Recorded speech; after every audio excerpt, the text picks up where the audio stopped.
उस गांव का नाम था भैरवपुर। चारों ओर खेत, पीपल के पेड़ और कच्चे रास्ते। लेकिन गांव की सबसे डरावनी चीज थी गांव के बाहर खड़ी पुरानी हवेली।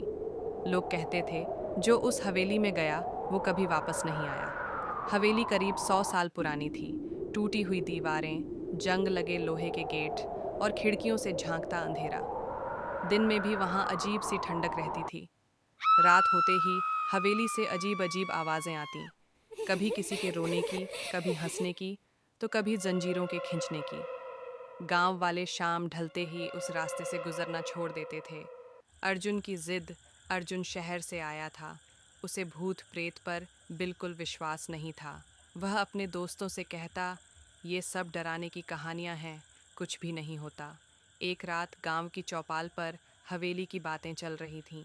किसी ने कहा, पिछले महीने रमेश वहां गया था, आज तक नहीं लौटा। अर्जुन हंस पड़ा। अगर सच में भूत है तो मैं आज रात उसी हवेली में जाऊंगा। गांव वालों ने मना किया। एक बूढ़े ने कांपती आवाज में कहा, बेटा मत जा, वहां जो है वो इंसान नहीं है। लेकिन अर्जुन नहीं माना। हवेली का दरवाजा आधी रात को अर्जुन टॉर्च लेकर हवेली पहुंचा। गेट अपने आप चर्र की आवाज के साथ खुल गया। अर्जुन के शरीर में हल्की सिहरन दौड़ी, लेकिन उसने खुद को संभाला। हवा होगी, उसने बुदबुदाया। जैसे ही वह अंदर गया, दरवाजा जोर से बंद हो गया। धड़ाम। पूरा माहौल सन्नाटे में डूब गया। अंदर का डर। हवेली के अंदर दीवारों पर खून जैसे काले धब्बे थे। फर्श पर टूटे कांच और पुराने जूते पड़े थे। टॉर्च की रोशनी में उसे एक सीढ़ी दिखी जो ऊपर जाती थी।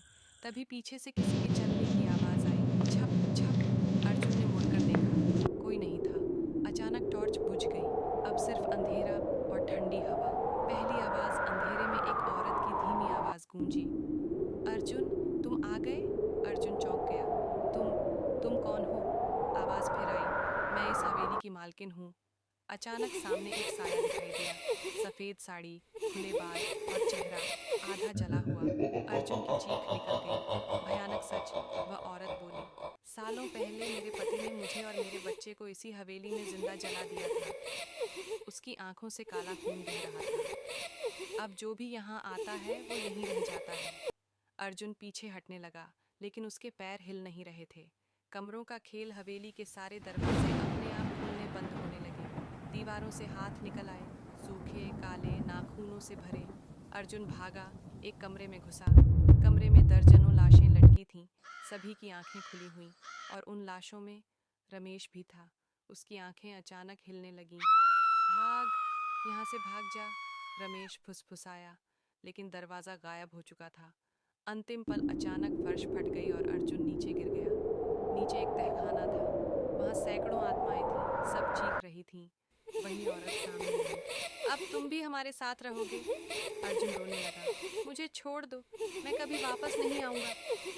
औरत हंस पड़ी। हंसी इंसानी नहीं थी। उसने अर्जुन के सीने पर हाथ रखा। उसका शरीर ठंडा पड़ने लगा। सुबह का सन्नाटा। अगली सुबह गांव वाले हवेली के पास पहुंचे। अंदर से कोई आवाज नहीं आ रही थी, लेकिन हवेली की एक खिड़की में अर्जुन खड़ा था।